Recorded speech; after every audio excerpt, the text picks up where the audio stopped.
O antagonista não é só política, é arte, entretenimento e impacto social. Ao longo do ano, recebemos na mesa do CD Talks convidados para te inspirar e também para te divertir. Na segunda parte, dos melhores momentos da primeira temporada do nosso podcast, selecionamos trechos do programa com o cineasta Josias Teófilo e o humorista André Marinho. Você vai assistir também uma pequena aula de segurança cibernética com o hacker ético Luli Rosenberg e subir o Everest com a montanhista Areta Duarte. E ainda, uma lição sobre o combate ao desperdício de alimentos com Alcione Pereira, além de uma reflexão sobre as armadilhas das redes sociais com Ronaldo Lemos. Vamos fazer uma viagem em alta velocidade também pelo sertão brasileiro com o Joaquim Monteiro. Aproveito para desejar a vocês um ótimo Réveillon e um 2023 de muito sucesso, muita paz, muita alegria a todos nós.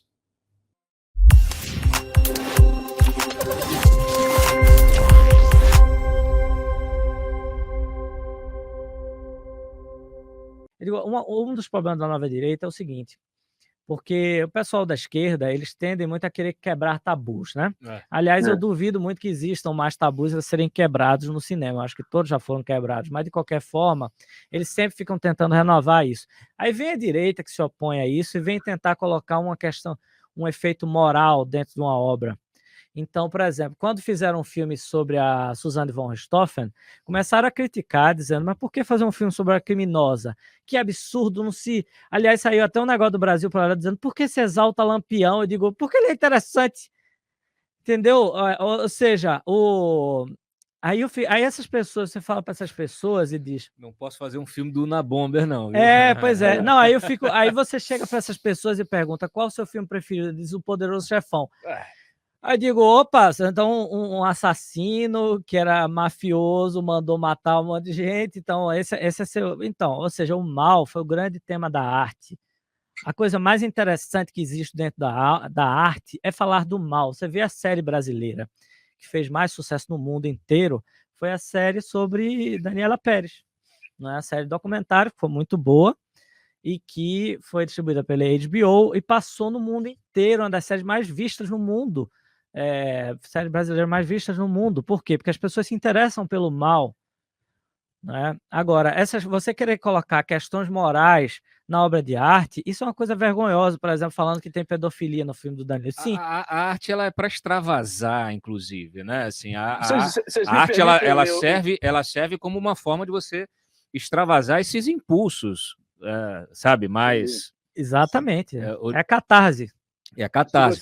Se vocês me permitirem aqui, só ler um trecho desse capítulo que vai ao encontro de tudo que vocês estão colocando. Claro. Eu digo, fique claro que não se trata de gostar ou não de determinado artista, o que seria compreensível, mas de não admitir que se faça humor de verdade, salvo um tipo de humor social e culturalmente aceito.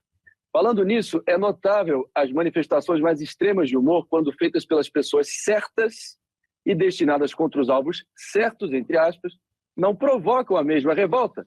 A intolerância é seletiva, escolhe a dedo cada um dos alvos, distingue com cuidado o recorte ideológico, soletra com precisão as siglas do partido. Para citar apenas um exemplo entre tantos, a produtora Porta dos Fundos, com razoável frequência, dedica quadros, esquetes ou programas inteiros a esculhambar as crenças religiosas do público, dos cristãos em particular. O texto nunca é condescendente ou leve, é para provocar mesmo. Mas aí tudo bem. Quando são criticados por fiéis que se sentem ofendidos, rebatem com mais zoeira e invocam o direito à expressão e à crítica. O leitor quer minha opinião sobre Gregório do Vivier e companhia? Nesse caso específico, eles estão certos.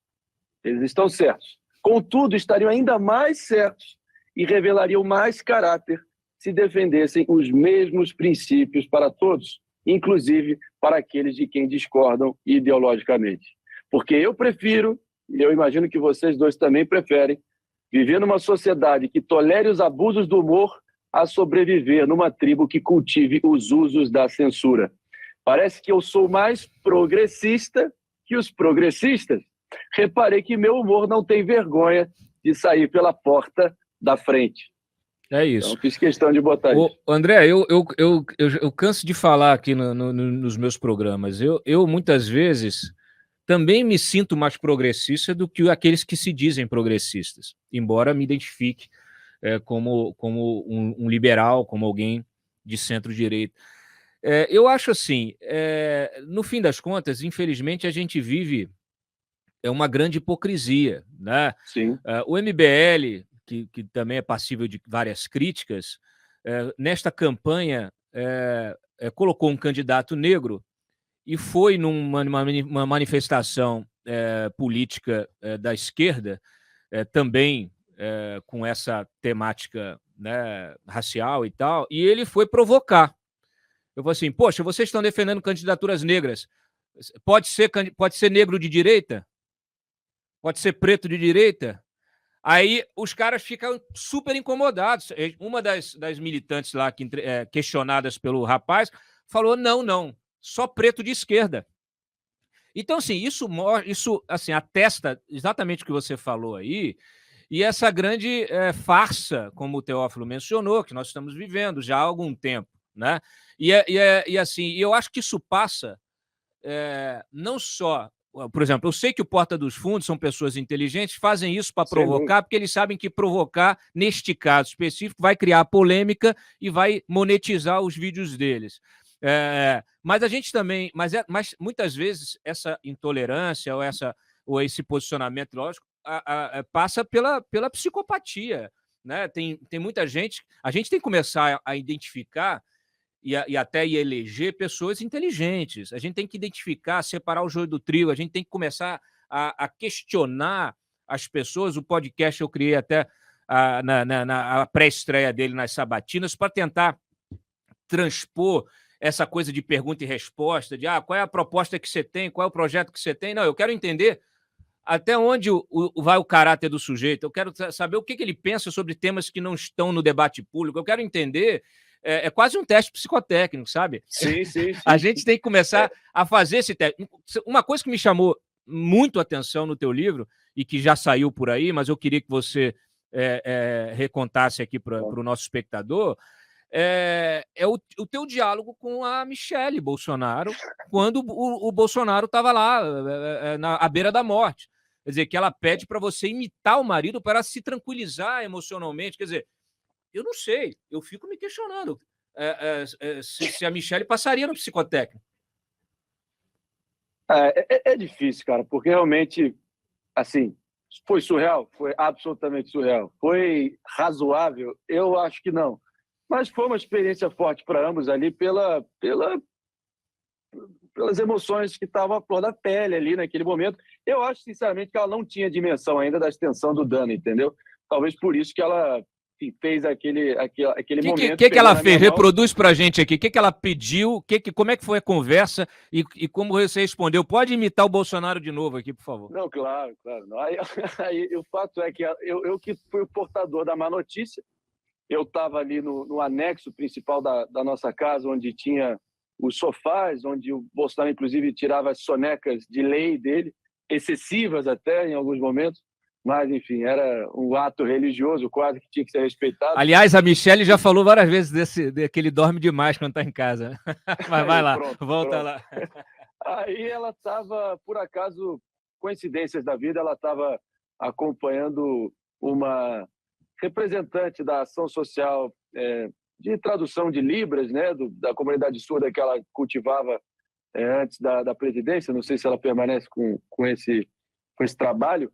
Mas, de qualquer forma, era alguém ali do culto dela que ia até a nossa casa e fazia a tradução simultânea dos materiais gravados pelo presidente Bolsonaro para ir para o horário eleitoral.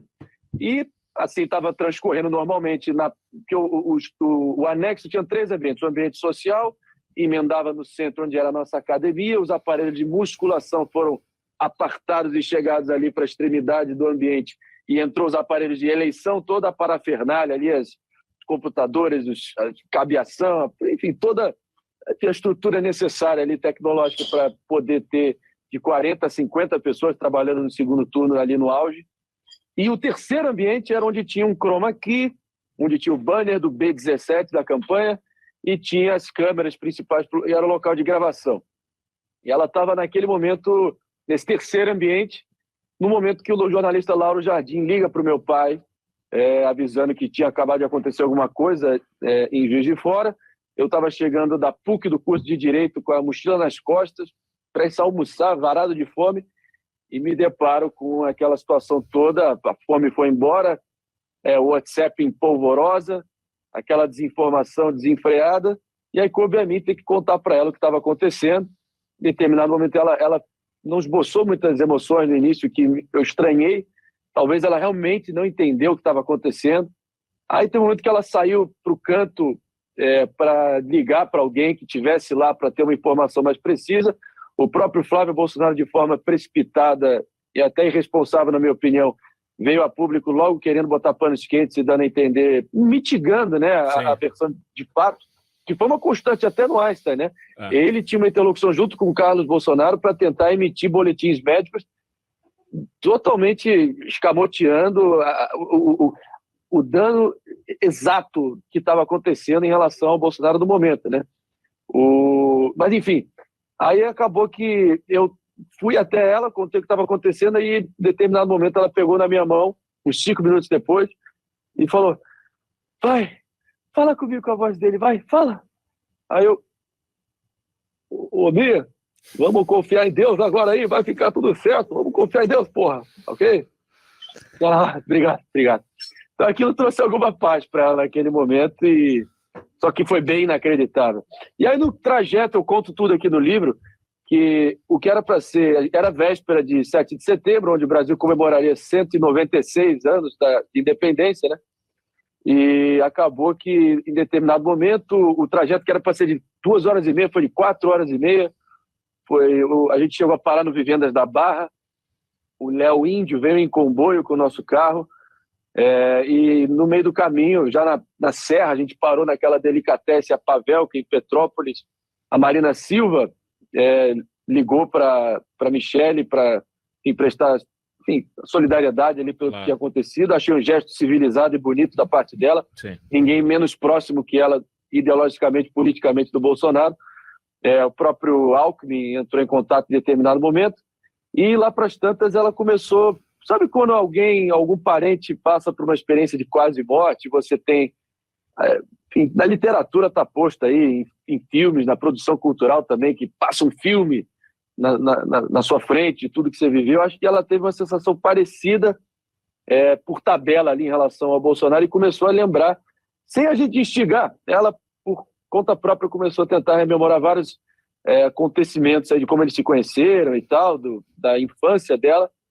E em determinado momento ela revelou também que eles se encontraram ali nos idos de 2006, se não me engano. Ela era assessora parlamentar, ele estava meio stalker em cima dela, ela estava saindo do banheiro, ele estava esperando ela daquele jeito dele, falou: saiba o seguinte, que no futuro não muito distante, você será a minha prezada esposa, tá certo? E ela ficou meio acuada, sem entender, mas aí os avanços amorosos do pretendente continuaram e eles eventualmente se beijaram dentro de um carro. E ela disse que foi um beijo horroroso, péssimo, que ele beijava que nem um cachorro e lambeu ela inteira e que ela teve que ensinar ele a beijar. Isso é verdade, eu ouvi isso. Muito bem. E são vários outros episódios, anedotas, que só quem viveu aquele processo todo... Hoje em dia eu realmente consigo...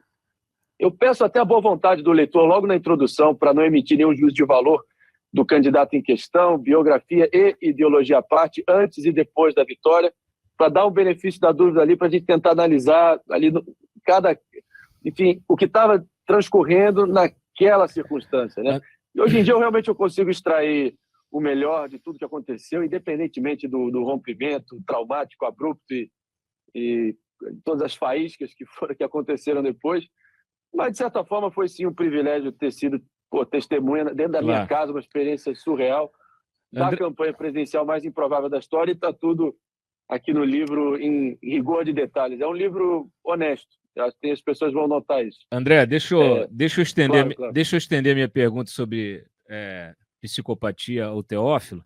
Aliás, depois você tem que me dizer, eu fiquei curioso agora, se em algum momento alguma namorada sua pediu para você imitar o Bolsonaro, naquele momento assim, tipo, você broxou, aí a mulher fala assim, pô, imita o Bolsonaro aí que vai melhorar, porque o Bolsonaro é imbrochável. Sem aditivo para conosco aqui no ato sexual, tá certo? Muito... Sem aditivo aí. Ô, ô, Aqui não tem borracha fraca para contigo, não. Tá certo? Pode confiar que nós vamos realmente trazer o nosso querido amigo aqui ao porto seguro que ele merece, tá ok?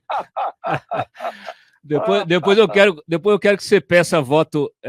Eu quero ver o Moro pedindo voto para o Senado. Ô Josias, falando em psicopatia. Peraí. Tá bom. Falando em psicopatia, eu queria experiência de quase morte. Eu queria ouvir o bastidor, queria da fonte primária. Do bastidor de você estar ali entrevistando o Carlos Bolsonaro, que, aliás, eu não sei se você ouviu, né, nesses teus relatos aí, o Carlos Bolsonaro, eu ouvi um relato do Bebiano uma vez, que eles estavam ali na casa do teu pai, que virou comitê de campanha, André, e aí, de repente, o Carlos Bolsonaro surge no meio do pessoal ali de short, com um cinturão com as armas que ele tem, né, na cintura, com um chapéu de caçador, sei lá, uma coisa assim. Com um fuzil, segurando um fuzil, como se ele fosse para a guerra ali. Eu não sei, enfim, não sei se você acompanhou todo o episódio da Vaza Jato, né? Do acesso que teve ali a um determinado celular. Até hoje a gente se pergunta se foi isso mesmo. Porque quando a polícia identificou os supostos hackers, a gente descobriu que eram estelionatários, né, que viviam de dar golpe desse tipo aí que você mencionou no início do programa. Golpe simples, né, de você simular um serviço de atendimento ao cliente, né, de um banco, e ligar para o sujeito, aí convencer ele a dar alguns dados, aí com aqueles dados você acessa. E assim, e toda essa história, né, para além do crime, que eu gostaria também de te questionar, assim, a gravidade que isso teria, por exemplo, em Israel, né? Aqui os hackers estão todos livres, respondendo em liberdade, participando do debate político, dando entrevista, é uma beleza. E a investigação da Polícia Federal, que me desculpe aí, os agentes e delegados que fizeram essa investigação, mas ela me pareceu uma investigação preguiçosa, uma investigação muito aquém da necessidade, e acabou se conformando com uma versão que me parece uma versão pouco provável, né? Do sujeito ali fazer um acesso através da caixa postal do celular, e aí, a partir daí, já ter acesso a todas as conversas do Telegram, do celular do procurador, e a partir daí conseguiu acessar conversas até de ministros do Supremo. Essas nunca vieram à tona, mas ministros do Supremo, desembargadores, policiais, jornalistas, né? Eu mesmo tive o meu celular acessado 2 vezes, me lembro perfeitamente até hoje, eu estava de madrugada, eu estava dormindo, daqui a pouco meu celular apitou, eu peguei, e aí tinha o alerta do Telegram, né, daquele acesso, porque eu tenho, né, aquela segurança de 2 acessos, aí tinha o alerta, aí eu fui ver, de fato, tinham entrado e começaram a tentar uma conversa entre pessoas dos meus contatos, e aí eu rapidamente fui, despluguei e inabilitei o acesso. Enfim, não acharam nada, naturalmente, porque eu também tomo as minhas precauções nas minhas conversas, faço o meu trabalho também de forma republicana, também se viessem à tona conversas, infelizmente, seria ruim para a exposição das fontes, porque o jornalista tem que conversar com todo mundo, né? Mas não encontrariam nada fora aí das 4 linhas, como gosta de dizer o nosso presidente da República. Como é que qual é a visão que você tem de todo esse processo, da atuação desses estelionatários? São hackers mesmo? Você acha que estão no nível de chamar de hacker? Essa versão, o acesso que foi, né, que se teve, e a própria punição, como é que um criminoso desse seria tratado em Israel, por exemplo? Primeiro, eu vou abrir confessando que eu não conheço os detalhes a fundo, mas baseado no que você está me falando, sem dúvida nenhuma, que é possível, ou seja, é possível sim invadir um celular a partir, inclusive, de caixa postal. Provável, acho menos, ou seja, é menos provável. Existem programas que sabem fazer, inclusive sem mesmo nenhum tipo de interação do usuário, ou seja, é o famoso zero clique, né, que se chama em inglês. são programas muito rebuscados, muito caros também. Muito caros, quero dizer, centenas de milhares de dólares para uma licença para usar, para invadir um único aparelho. Então, não é uma coisa que funciona aos montes, em grande escala.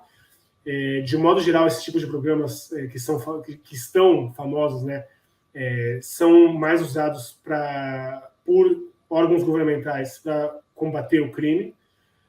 Então, assim, possível e voltando àquilo que a gente falou também, né, do OT, né, do Stuxnet, etc., nada é inviolável. Tudo, não existe nada que seja 100% seguro. É uma questão só de recursos do lado atacante. Recursos pode ser tempo, pode ser tecnologia, pode ser dinheiro. E a gente, enquanto defensores, enquanto responsáveis pela proteção de todos os sistemas, a gente tem que chegar ao máximo que a nossa capacidade vai para proteger, mas saber que existe a possibilidade, sim, de violação. Então, assim, não sei os detalhes exatos, mas, sem dúvida nenhuma, pode ser que sim, haja algum tipo de violação desse esquema. Acho pouco provável, mas é possível. E em relação à tua pergunta de como que funciona... Deixa eu só te colocar aqui um parênteses, porque justamente o meu interesse é saber, assim, bom, foi violado. Qual é o nível de sofisticação para se fazer esse tipo de violação? Que a minha dúvida até hoje, aquilo que me incomoda, é que assim, eu acho muito difícil que estelionatários de Araraquara, que viviam de dar golpes simples no mercado, né, de repente consigam fazer esse tipo de acesso. Para mim é uma história contada. Assim, eu falo assim com base nas coisas que eu ouvi, nas coisas que eu conheço, nos especialistas que eu ouvi. Infelizmente não posso fazer nada com essa informação, senão as minhas especulações, conversar com os meus botões. Aí eu te pergunto justamente, é possível, assim, qual o nível de sofisticação que é necessário para esse... É bem complexo. Existem, em alguns casos específicos, em algumas tecnologias, porque, veja bem, muitas vezes o ataque ele é feito é uma cadeia de pequenos ataques que um leva ao outro, como você citou. A caixa postal levar o Telegram, que vai levar conversas, assim. Cada uma dessas estações é mais um desafio tecnológico. Não é assim, conseguir agora pegar... Por exemplo, pegar caixa postal e interceptar não é uma coisa muito difícil. Infelizmente, os protocolos usados para a caixa postal e, em geral, SMS e comunicação, não estamos ainda, a nível mundial, não estamos ainda num nível minimamente aceitável, ou seja, é muito fácil se passar por alguém não está ligado a mensagens de SMS, caixa postal, etc. Então, hoje em dia, já que a gente está falando desse assunto, se você tem caixa postal que está lá e você não usa, eu particularmente aconselho a desligar, porque ela só vai servir como um mecanismo que pode ser explorado por pessoas mal intencionadas. Agora... Deixa eu desligar a minha... Peraí. Agora, é um nível de sofisticação muito alto chegar ao que você está citando, ou seja, conseguir invadir uma coisa depois da outra, depois da outra, depois da outra, né? E disso fazer todo um inquérito, toda uma coisa assim, toda uma história por trás disso. Não é uma coisa que uma pessoa que não tem, de novo, recursos, sejam eles de conhecimento, de dinheiro, de tempo, de tecnologia, é capaz de fazer. Pelo menos, de novo, essa é a minha opinião. Enquanto alguém que atua nessa área, eu não vejo alguém que não tem esses recursos sendo capaz de fazer um ataque que consiga chegar e de uma mensagem de caixa postal invadir agora todo o Brasil inteiro. Essa é a minha opinião.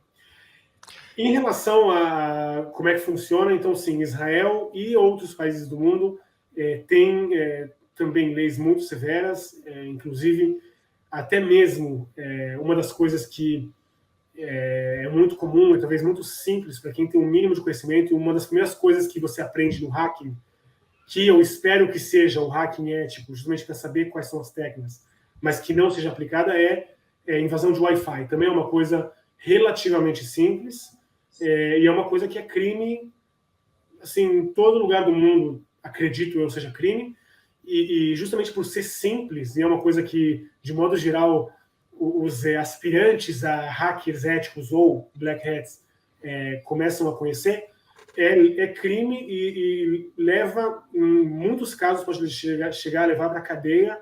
E Israel, eu posso dizer, não sei Estados Unidos, não sei outros países do primeiro mundo, em Israel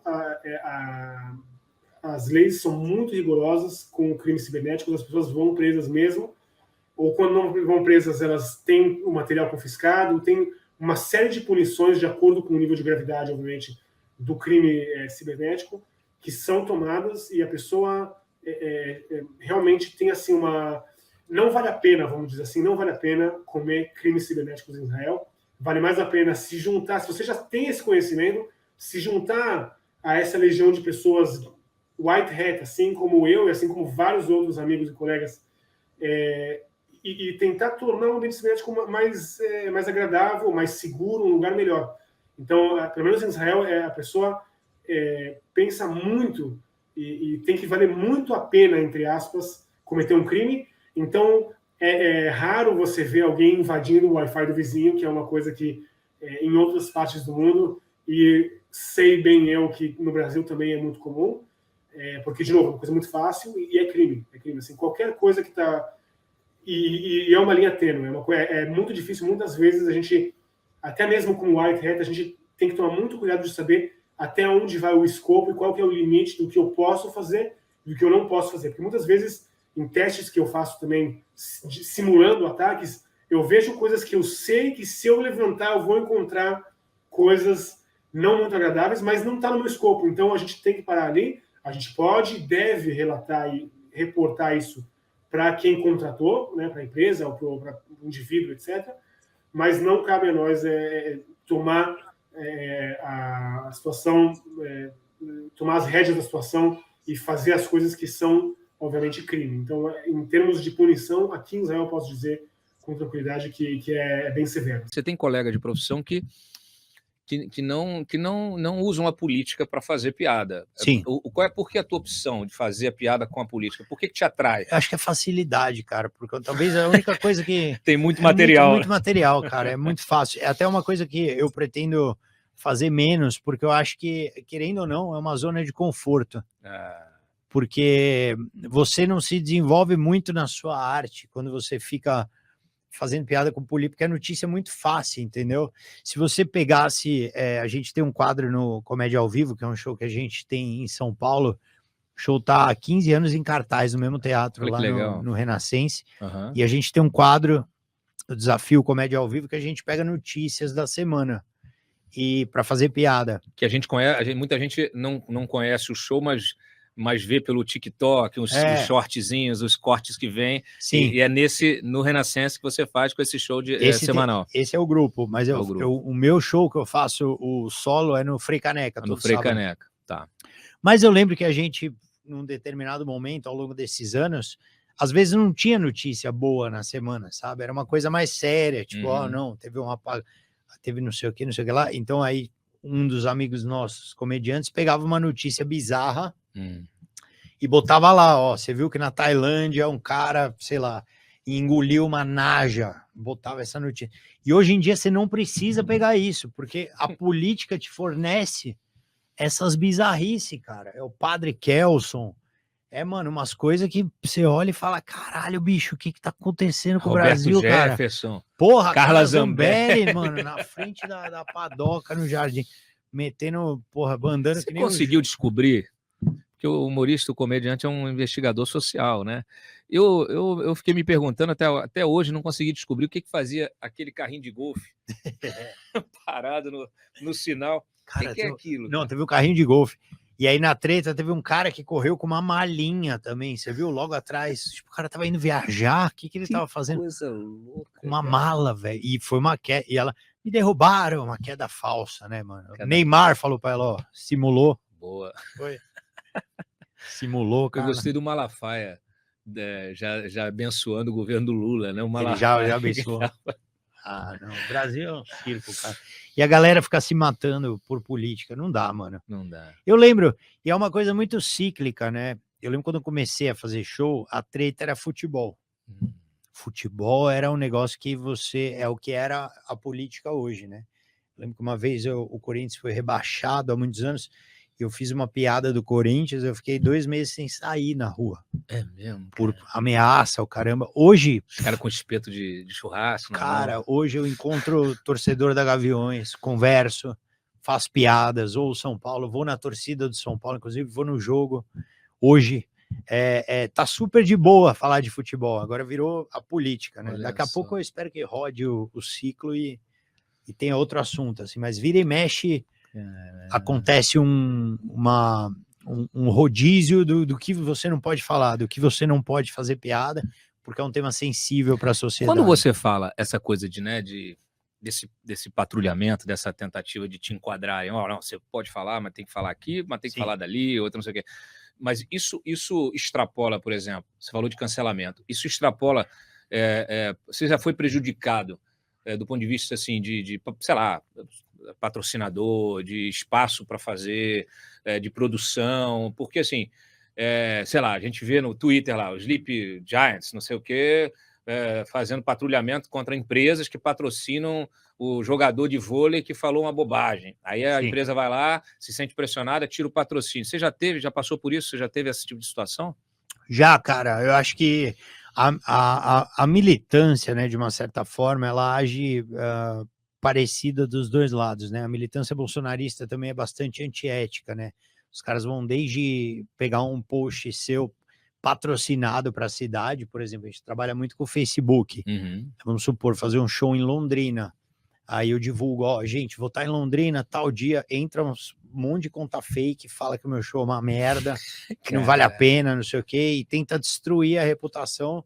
E você, querendo ou não, você é impactado, né? Algumas pessoas deixam de ir porque acreditam naquela falácia, entendeu? E também, já teve empresa, teve, sei lá, restaurante que a gente pediu apoio para fazer show no Nordeste, por incrível que pareça, na Bahia, eu queria comer um camarão, e aí o cara falou, não recebo comunista. Eu falei, caralho, nem eu sabia que eu era comunista, como é que esse cara... Eu também não recebo. O cara mandou, eu falei, mano, enfia o camarão no seu rabo, então eu vou comer um Mac nessa cidade. E aí eu fui em outro camarão concorrente. Mas não foi o Coco Bambu, viu? Tá tudo bem. Inclusive, eu pensei numa coisa, sabe, Cláudio, que eu vou falar que eu acho que a gente tá num momento muito foda, assim, sabe, do Brasil, muito dividido. E eu pensei numa coisa para tentar estabelecer a paz, sabe? Que eu acho que é a gente ser sincero e falar das nossas contradições da polarização que eu tenho. Por exemplo, eu jamais votaria no Bolsonaro na minha vida. Uma questão histórica, talvez tenha a ver com judaísmo e tal. Nunca conseguiria votar nesse maluco, não importa contra quem. Mas eu tenho contradições. Por exemplo, o Neymar votou no Bolsonaro e eu sou muito fã do Neymar. Eu pago um pau pro Neymar. E aí? Não vou deixar de pagar um pau porque o cara vota no Neymar. Mas não paga imposto, não quero saber. Eu sou fã, eu pago um pau pro Neymar, entendeu? Madeiro. O dono falou merda, a carne é muito boa, viu, mano? A carne é bom pra caralho. Porra, o hambúrguer é foda, mas eu não gosto, entendeu? Coco Bambu. Uma bosta o posicionamento de vocês, mas o camarão que vocês fazem é um camarão bem feito, entendeu? A van é uma bosta mesmo, foda-se, não vamos... A van que se foda. Eu ia te perguntar se você já comprou arroz e feijão na van, que eles vendem também lá. Nunca comprei, não arroz, vou. feijão. A van eu acho que foi um pouco além. A van, o velho exagerou um pouco. Entendeu? Porra, mas logo agora que eu tá querendo um patrocínio aqui pro CD Talks aqui do velho da van. Cara, eu sou o rei. Não posso não. Eu sou o rei. Se eu pedir patrocínio para ele, vão me botar no Inquérito da Fake News. Eu já tô no Inquérito da Fake News. Você tá também? Eu tamo, cara. A gente publicou uma matéria de verdade, que é raro hoje em dia, né? A gente publicou uma matéria de verdade com provas, né? Com documento da polícia. Mas aí o STF não gostou. Você sabe que eu já fiz uma vez um show pro Alexandre de Moraes. Tá de sacanagem. Juro. Tá de sacanagem. Fiz, isso é fura, cara. Breaking News. Dá pra botar a vinheta aí de Breaking News? Não, né? Eu não tem fiz problema, um show eu tô brincando. Pro Alexandre, não pra ele, né? Tipo, tinha um... ele era na época... O que ele era, cara? Trabalhava em São Paulo, né? Junto do... Secretário de Segurança. Isso, secretário de Segurança. Do Alckmin. E aí eu fiz um show pra polícia aqui de São Paulo. Olha só. O Dr. Nico, né? Que eu adoro, Sim, cara, o gente Nico. boa pra caramba. E aí eu fiz um show para vários delegados, Polícia assim, Civil. foi um show horrível, porque, cara, a galera tava, mano, eu falei pro doutor, doutor, pega aquelas enquadradas que ele me dá de vez em quando, ele me liga, fala, Rabin, show aqui, eu falo, não posso, você tem que vir, senão você tá preso, aí eu tenho que ir, é meio máfia, né, doutor, ele é gente boa pra caramba. Compensação, né, quando dá um BO, ele ajuda nós. Opa, Né, mano? já te tirou de blitz? Já, o doutor Nico, mano. Não, tô brincando. Sacanagem. O doutor não. Não, mas me conta desse show aí pro O Moraes. doutor é um cara muito legal, que você pergunta, eu tô reformando minha casa, ele sabe qual é a melhor segurança para ter na casa, parará, um cara legal. O Alexandre de Moraes. Fiz o show. Aí cheguei no lugar, era um restaurante do doutor, só que não tinha muito bem uma luz apropriada, não tinha um palco direito, então era eu com o microfone e vários delegados de São Paulo, e o Alexandre estava numa mesa ali. E aí eu comecei a fazer as piadas, ninguém ria, cara, a galera só bebendo e comendo. Aí eu fui dar uma zoada com eles, né? Eu falei, ó, agradeceu a presença do Lex Luthor aqui, não sei o quê. E aí ele até que deu uma risadinha, ele foi simpático, fez assim. Fez a piada antes de todo mundo, meio né? tipo, você tá fudido. E aí, mas com ele foi de boa, mas depois tinha outro delegado ali atrás que tava com uma menina mais Peraí, nova. eu recebi um push aqui. Ixi, acabou de entrar no inquérito das fake news. Bicho. Milícia digital agora. Tinha um delegado que tava com uma menina, cara, que acho que ela devia ter uns 20 anos, assim, e o cara devia ter uns 60, sabe? Aí tu foi fazer piada. Nossa, daí eu falei, mano, ó, todo mundo fala mal aqui dos delegados, que vocês são conservador, mas não tem nada a ver, ó, prova de esse cara aqui casou com a própria neta, mano. Aí os caras deram risada, o cara levantou, já ia sacar a arma, mano, botou a mão, o doutor Nico veio, Rabin, obrigado. Vai. Aí eu fui pra trás assim, ele, gente, o menino é muito bom. Hoje não deu, mas ele é muito bom. Hoje ninguém riu. Saí pelos fundos. Você já teve? Porque, cara... Show é foda, cara. Mas já fiz um pra eles que funcionou bastante, Foi. cara. Teve algum outro que você fez assim, que você fala assim, puta que pariu. Teve algum no meio, no teu, assim, no início, que é muito comum, né? Você tá lá, faz piada, faz ninguém rir. Aí tu fala assim, caralho, o que eu tô fazendo aqui? Será que é isso mesmo? Já. Teve. Esses a gente nunca esquece, né, cara? Teve um... Os bons é assim, quando a gente vira essa coisa, né, profissional, quando você vai tendo uma gama de assuntos para você poder desbaratinar, né? Claro. É aquilo que você faz numa entrevista, por exemplo, a gente começa a conversar, fica muito denso o tema, muda de assunto. Então, na comédia é mais ou menos assim, né? Comecei a falar de um assunto, tá pesado, puta, a plateia não reagiu, vai para outro e tal. Uhum. E só que às vezes não tem muitas condições para você fazer. Isso acontecia mais antigamente, né? Que as pessoas confundiam muito o stand-up comedy com música. No sentido de a música é uma coisa que a gente pode aqui estar conversando, pode ter um cara ali tocando e a gente não dá atenção para ele, mas o show funciona. Na comédia, se eu e você, a gente tá conversando e um cara aqui tá falando, destrói o cara. Destrói. O cara começa a se embaralhar, perde as ideias e acabou. E eu já fiz um show sem a menor condição. Fiz um show acho que foi Cuiabá, ou Campo Grande, para 5.000 pessoas num ginásio, que era um evento para a prefeitura, e tinha sido depois de uma maratona.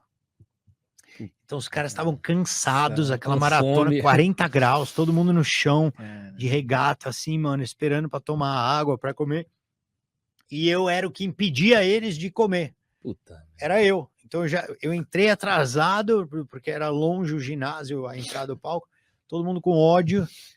E eu ainda fui fazer uma piada, na época eu fumava cigarro, né? Eu falei, pô, desculpa aí, galera, atrasei que eu tava fumando um cigarro. Quando eu falei isso, os caras tudo meio natural, não sei o que, natureba e tal. Eles já odiaram a piada. E aí não entrava nada das piadas. E aí eu, bom, vamos pro sorteio. Eu fui sortear o carro, eu puxei um pano. E na época já tinha lançado o Uno novo. Só que era um Uno velho que a prefeitura estava sorteando. Aí eu falei, gente, vocês estão aqui para ver quem não vai ganhar essa bosta, né, cara? Daí, tipo, piorou minha situação. Eu achei que eles iam rir, mano, me vaiaram, assim, 5.000 pessoas.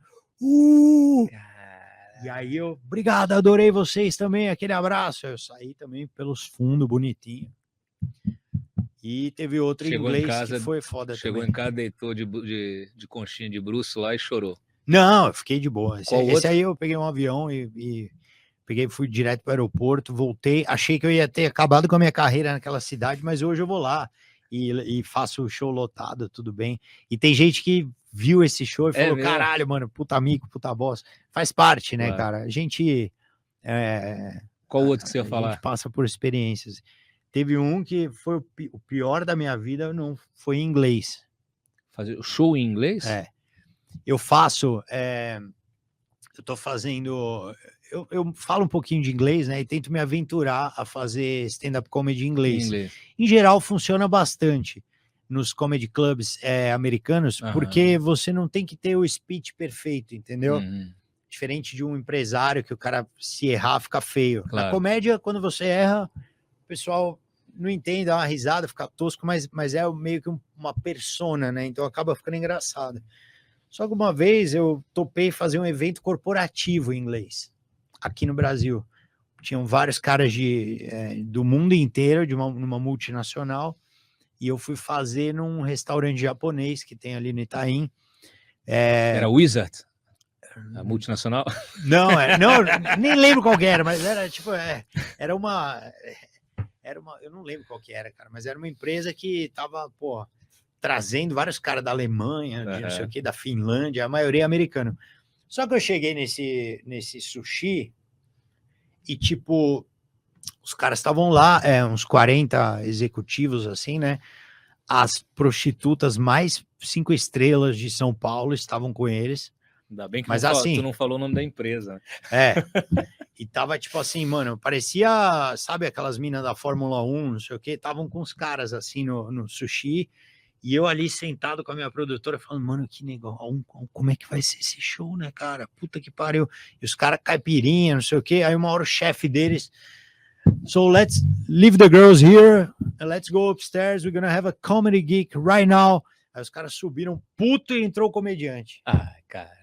Mesma coisa, eu comecei a falar as piadas, cara, puta, ninguém ria de nada. Os caras estão pensando nas mulheres lá embaixo. Aí, né? mano, as No minas lá sushi. embaixo. E aí eu ainda fui improvisar, cara, daí eu me fudi mais. Eu cheguei num cara, falei, pô, de onde você é? O cara da Alemanha. Eu falei, puta, eu sou judeu, não sei o que, já ficou... Aí acabou o clima, assim, ficou um clima de merda, e eu suava, cara. Aí eu saí do palco, assim, com 15 minutos, todo mundo puto. Eu também. Claro. E aí aquela coisa, né, no improviso, se fosse em português, mesmo se fosse em português, talvez ia ser uma merda, né? Mas em português, a minha cabeça sabe falar, porra, vocês deixaram as minas lá, traz aqui, pô. Claro. Traz as minas para ver o show, não sei o que, só que em inglês, se pensar isso no improviso, não veio, entendeu? E aí foi foda, cara. Pela primeira vez eu recebi um e-mail, eu ia até dar um desconto para a empresa, que eu falei, cara, vamos dar um desconto que o show não foi legal. Foi nessa vez que você pensou em se rematricular em Relações Internacionais. Falei, vamos dar um desconto para eles, né? Aí me mandaram um e-mail, a mulher que contratou falou, ó, tem como o Rabin fazer um vídeo pedindo desculpa? Aí eu falei, ó, manda tomar no cu, não vai dar desconto nenhum. Tem muita gente que está nos assistindo, tá achando, tá, mas eu quero saber do Everest, eu quero saber lá da escalada. Calma, a gente já vai falar da escalada. Eu quero fazer uma trajetória, um caminho diferente, até porque a parte mais difícil, pelo que eu já li, pelo que eu conheço, eu sou um amante da escalada, do montanhismo. Quando era jovem, fazia de forma absolutamente amadora e irresponsável, né? Lá no Rio de Janeiro, adolescente, subia o Pão de Açúcar, subia a Pedra da Gávea, sem equipamento, sem nada, pelas pedras. Uma vez eu quase caí. Fui contar isso para os meus pais quando já era adulto, já velho. Mas, assim, eu queria que você... toda a tua história aqui me toca profundamente, e eu acho que toca muitas pessoas. E assim, voltando à pergunta, que eu já estava me perdendo no caminho aqui, o mais difícil do Everest é a descida, né? É isso mesmo? Exatamente. Primeiro, eu queria dizer que você morou num lugar que tinha um lindo quintal, né? Viver no Rio de Janeiro, para quem gosta de montanha e de praias, realmente é um espetáculo, fantástico. E, de modo geral, realmente, existem formas, a gente tem muito medo da prática do montanhismo, o brasileiro não tem essa cultura de praticar o montanhismo, eu tinha menos ainda, né, onde eu morava e moro até hoje não tem montanhas, não tem morro nenhum para eu escalar, por isso então a dificuldade de ter acesso a esse esporte também, mas de modo geral a gente pode realizar e praticar sempre focado na segurança. A gente tem que ter sim bom desempenho, mas o principal tem que ser a segurança, é a nossa prioridade. E foi assim que eu pensei quando eu fui para Everest. Realmente, a gente sobe muito focado, muito determinado, com clareza do objetivo que a gente quer alcançar, e geralmente quando desce, acontece, a chance de acidente é maior. Porque, primeiro que a gente já está esgotado, né, fisicamente. Subir a montanha é muito mais difícil fisicamente do que descer. Mas também porque, às vezes, a gente esquece que a gente ainda não terminou. Subir é metade do caminho. A gente precisa manter o foco na descida, manter a hidratação, manter a consciência, manter o estado físico ali bom para retornar. No meu caso aí do Everest, eu tive muita dificuldade, porque além de estar esgotada, a minha água havia congelado. Quando eu saí para ataque ao cume, eu saí com 2 litros e 400 ml de água. Então, eu saí do campo 4 rumo ao topo com essa quantidade. Na descida, eu fui acessar a garrafinha ali na mochila, a água estava completamente congelada, porque fazia menos 30 graus. E isso é terrível. Praticar uma atividade física no ar rarefeito, em altitude, é pior ainda sem água. Então, foi muito adverso. Eu levei 11 horas para subir, 6 horas para descer, mas com muita cautela, com muito cuidado, consegui chegar ali no campo 4. Ali eu voltei a me hidratar, ali eu voltei a comer, e tirei até uma suplementação de oxigênio do rosto para fazer um vídeo, um depoimento que eu estava contente demais. Contente por ter conseguido chegar ao topo e contente por ter voltado em segurança. Essa descida que me interessa, a gente já vai falar dela, da parte prática, do Everest do meio aí, né, do segundo Everest. Mas esse terceiro Everest, você agora está fazendo essa sua turnê, contando a sua história, você volta para você continua morando no mesmo lugar, você continua convivendo com as mesmas pessoas, você continua na grade 6 lá, sim, você continua fazendo seu trabalho de guia. Me conta um pouquinho, porque assim, quando você fala de toda essa da tua sensibilidade de olhar para o que está em volta, né? E eu acho que isso é muito pessoal, é de cada um, né? Você está lá, não importa onde você nasça, você cresça, tem pessoas que simplesmente vêm com aquela sensibilidade de olhar o entorno, se preocupar com o que está em volta, e tem pessoas que fazem isso, ficam esperando que alguém lhes dê isso. E você e tem pessoas como você que vão na busca de condições para mudar essa realidade, de colocar realmente a mão na massa, né? E você tem promovido, o que você tem conseguido promover de mudança na tua realidade, nessa tua comunidade? Eu gosto muito assim de dar essa perspectiva para os nossos espectadores, porque gente, se a gente passar a olhar mais para o lado, passar a olhar mais para quem está do nosso lado, para quem está na nossa frente, atrás, mas quem está no nosso entorno, e a gente entender que você pode estender a mão, segurar a mão, fazer um grupo, como você conseguiu, né? Com a questão da expedição, de reunir sucata, daqui a pouco isso cria uma onda, as pessoas olham, querem te ajudar, porque vem em você aquele desejo de realizar um sonho, começam a doar, começam a participar de alguma maneira, a dar visibilidade para o teu trabalho. No fundo, a sociedade, e a sociedade brasileira, ela é muito, muito potente, muito forte, muito rica, porque existem muitas aretas, né? E a gente precisa valorizar isso, e a gente precisa despertar, ativar essa nossa capacidade individual e coletiva em sociedade para melhorar a nossa realidade, né? E não ficar esperando que isso caia do céu ou que isso venha como um benefício, né, da política ou de alguma, né, de coisas que possam vir como externas a gente, né? É verdade, Cláudio, é verdade. Eu aprendi que essa capacidade Eu até dei um nome, viu, Cláudio? Eu comecei a chamar de PIB, e PIB aqui não é o Produto Interno Bruto, Índice Econômico dos Países. O PIB aqui é Poder Interno Bruto, é um poder que eu encontrei em mim, eu identifico que eu tenho e acredito que existe em todo mundo mesmo. Algumas vezes esse PIB, né, esse produto, esse Poder Interno Bruto não é lapidado, não é ativado, porque as pessoas estão descrentes, talvez tenha faltado alguma estrutura familiar, emocional, financeira, social, mas todos nós temos essa capacidade de grandes realizações, todos nós podemos sempre melhorar nosso estado, nossa condição de vida e buscar realmente gerar uma sociedade cada vez melhor, bom para todo mundo feliz, isso é que eu venho buscando. Então, eu identifico que a minha família proporcionou muito disso, de eu perceber esse meu poder. A educação que eu tive acesso, o meu ensino médio já foi numa escola particular, profissionalizante, a partir de uma bolsa de estudos que eu acessei. A educação passou a ter uma melhor qualidade. Quando eu tive esse acesso, eu comecei a vislumbrar e perceber novas oportunidades disponíveis no mundo.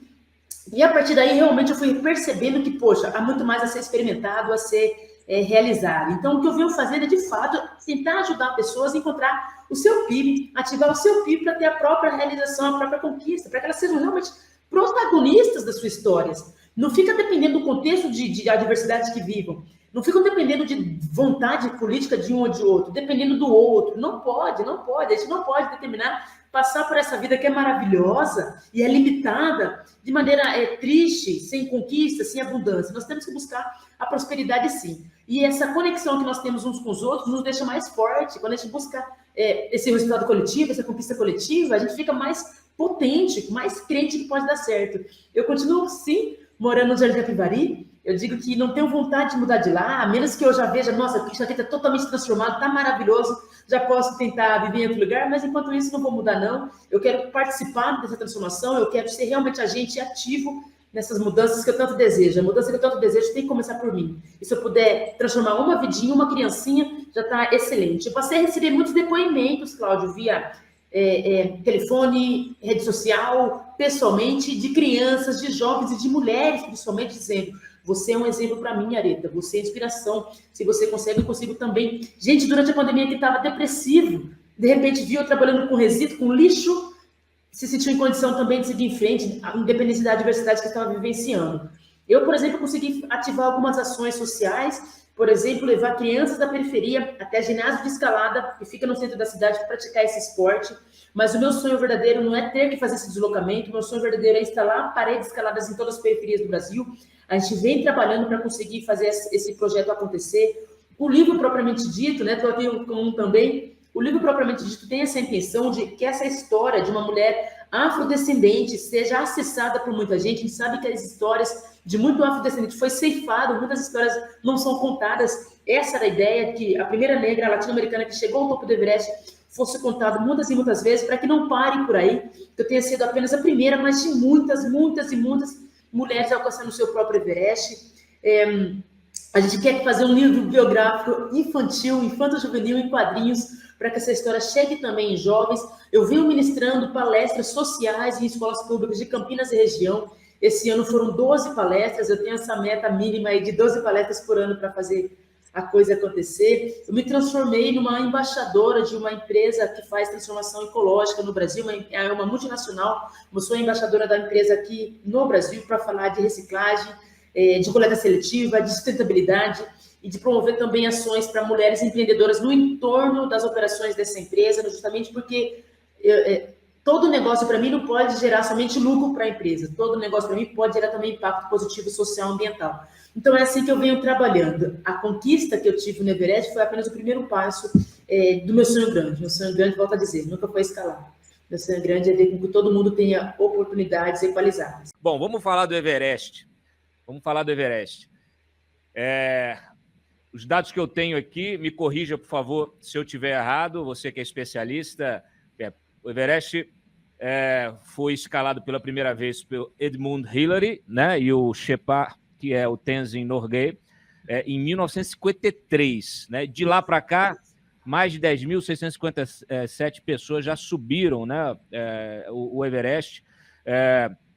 Ao todo, aí, mais de 311, né? Nós temos aqui 311 é o último dado aqui de pessoas que morreram nessa tentativa, que é mostrando realmente o risco, o perigo que é. E assim, e mulheres brasileiras, 6, é isso? Eu fui a 6ª, e esse ano de 2022 chegou também uma do Sul, a Ludmilla. Então, nesse momento, são 7 mulheres. 7 mulheres. Você é a única afrodescendente a conseguir, a conquistar isso. A gente vai falar disso depois, porque isso é uma referência que a gente precisa expor aqui e discuti-la, né? A gente, quando fala de estatística, você está aí para contrariar as estatísticas, e isso é importantíssimo para a gente discutir. Mas vamos falar do Everest, vamos falar de como é essa história de expedição, né? A gente olha como do lado de fora, vamos dizer assim, desse universo do montanhismo profissional, né? Do esporte em si. Ele se profissionalizou muito, né? Hoje, e você tem empresas especializadas nessa expedição, pessoas que vão, como você falou, né? Vão lá só até o campo base para poder, né, dizer que conheceu, né? Pessoas famosas, né? Você até cita, quando você estava lá, tinha um sheik, tinha um cantor, né? Tinham pessoas que estavam lá para ter essa experiência, né? Poucos chegam ao cume. Conta um pouquinho como funciona isso. Acaba que é uma indústria, né? Quando a gente fala, poxa, precisa de R$400 mil, para que é esse dinheiro, R$400 mil? O que isso compra? Como é que é todo o planejamento? Como é que é essa indústria, né, da expedição ao Everest? Perfeito, sim. As primeiras expedições ao Everest começaram por volta dos anos de 1920. Eram expedições para justamente entender se aquela era realmente a mais alta montanha do planeta. Eram expedições voltadas à pesquisa. Mas a primeira vez que chegaram ao topo realmente foi em 1953, há pouco mais de 100 anos, com Tenzin e com Hillary. De fato, exatamente como você falou.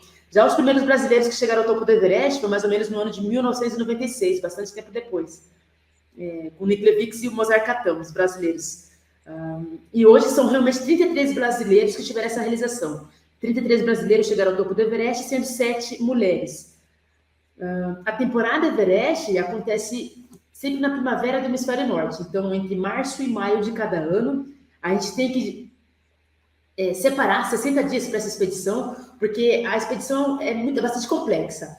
A gente precisa contar com dias de aclimatação e dia de cume. Então, é assim, a gente sai do Brasil, vai até o Nepal, para Katmandu, que é a capital do país. Ali a gente fica alguns dias só para fazer últimos ajustes de equipamentos, depois a gente vai para Lukla. Lukla é o primeiro vilarejo, a gente voa até Lukla para a gente começar a caminhada até o campo base. Lukla está a 2.700 metros de altitude, nós vamos caminhando por 10 dias até o campo base, que está a 5.300 metros de altitude. Esse trecho é bastante factível, é bastante acessível, eu não diria fácil, porque eu não gosto de chamar montanha de fácil nunca, mas é o trecho mais elementar aí dentro da expedição. Quando a gente chega no acampamento base do Everest, a 5.300, é onde acontece realmente o que a gente chama de escalada. Acampamento base, nós montamos a nossa, como o nome já diz, a nossa base, passa a ser o nosso vilarejo, o nosso bairro, onde a gente integra ali as pessoas que vão participar da expedição.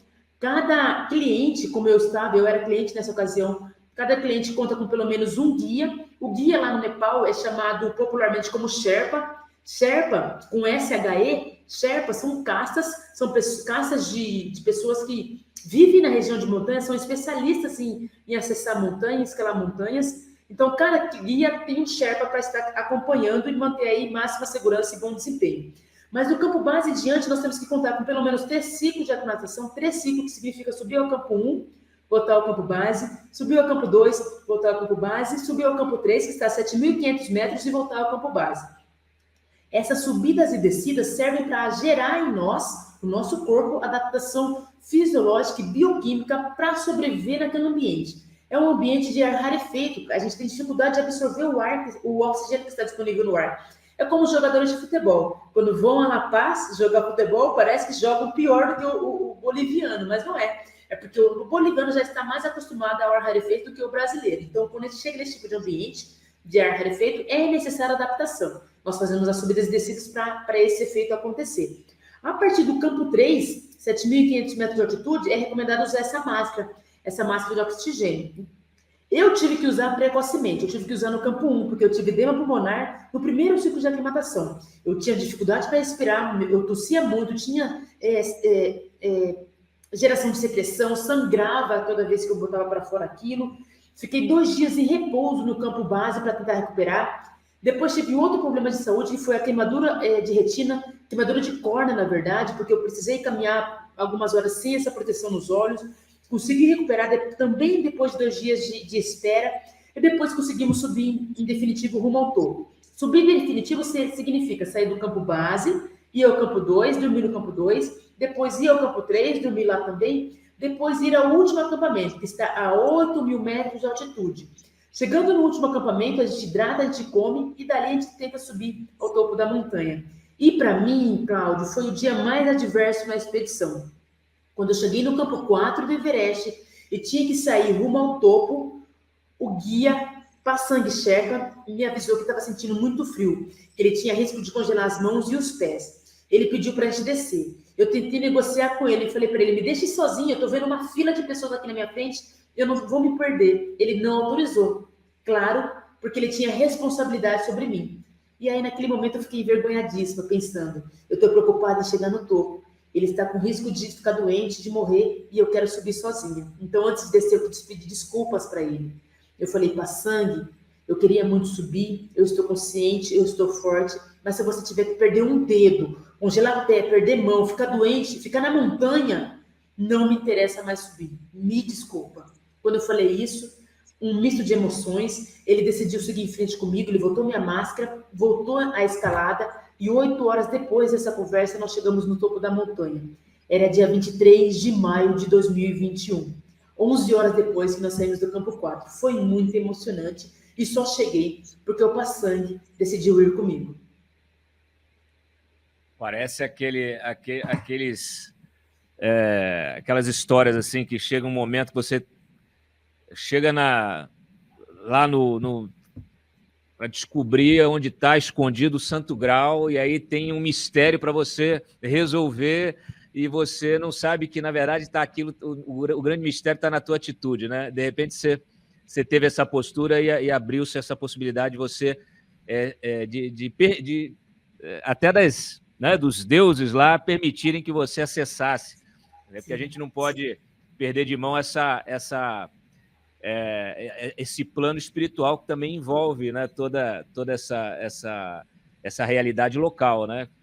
Absolutamente, Cláudio. Eu diria que eu me reconectei com uma força sobrenatural nessa montanha, acessei forças que eu jamais imaginei e cheguei realmente porque essa força sobrenatural atuou sobre mim, sobre o Pasang, sobre as realizações naquele dia. Essa reconexão com o humano, né? Essa preocupação com o outro é fundamental. Na ascensão dessa montanha, Cláudio, eu encontrei 4 corpos, então eu entendia que existia risco de morte, sim. A média de mortes no Everest é de 8 por temporada. Nessa temporada 2021, foram 4 mortes. Então, estava claro para mim desse risco. Eu não podia me permitir abusar e desrespeitar o Pasang achando que, poxa, ele estava de brincadeira comigo. Ele realmente estava falando algo sério e que se eu tivesse que abortar, frustrar a chegada no topo da montanha, teria que ser respeitado, teria que ser tolerado, teria que voltar sim, naturalmente, porque a vida sobressai qualquer tipo de objetivo, qualquer tipo de plano que eu tinha estabelecido. Vamos entrar na Connecting Food, primeiro porque as pessoas entendam exatamente o que é. Né? Elas ouviram aqui da minha parte, eu fiz uma síntese bem tosca, né? Como cabe a mim. Mas você é a fundadora da empresa, ela é uma plataforma tecnológica. O que ela fazia? Qual foi a proposta original? Que você já me disse que houve uma evolução. E o que ela faz agora? Bom, acho que o primeiro ponto, né, para falar da Connecting é que nós somos uma empresa de impacto social. Uhum. Isso por si só já é uma super inovação no Brasil, Sim. Mesmo hoje em dia. Nós não somos uma ONG, né, nada contra ONGs, mas nós somos uma empresa que gera lucro e que tem por objetivo principal gerar impacto social. É possível, então? É extremamente possível. Eu sou uma prova viva aqui Olha só, que é possível. É um conceito é um pouco o que a gente também fala da economia verde, né, etc. Assim, é um conceito inovador, é um conceito realmente ainda desconhecido, né, da ampla na nossa sociedade. Eu não vejo, inclusive, eu vejo muito pouca discussão política sobre isso, né? Eu acho que até vamos distribuir o nosso programa aí para a nossa classe política, para eles entenderem o que precisam fazer, né? Por onde caminhar, como facilitar. A gente vai falar de dificuldades que você enfrentou, mas por favor, não quero te cortar, não, porque eu falo demais. Imagina. O que ela faz, como é que era o projeto original, como é que está hoje?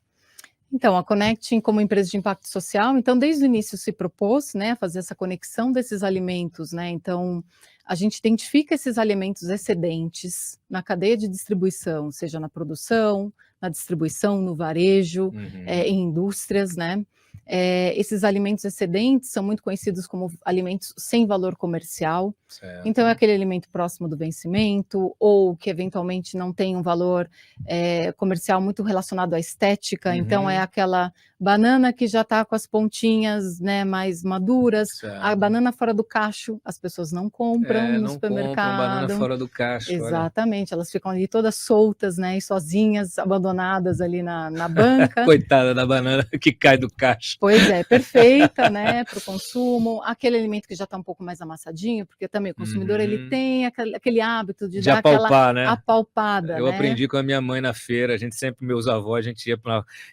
ver se está mais madurinha, está mais verdinha. Tinha um negócio que eu sempre fiquei para ficar apavorado, quer dizer, minha avó fazia, pegava uma pera, por exemplo, enfiava a unha.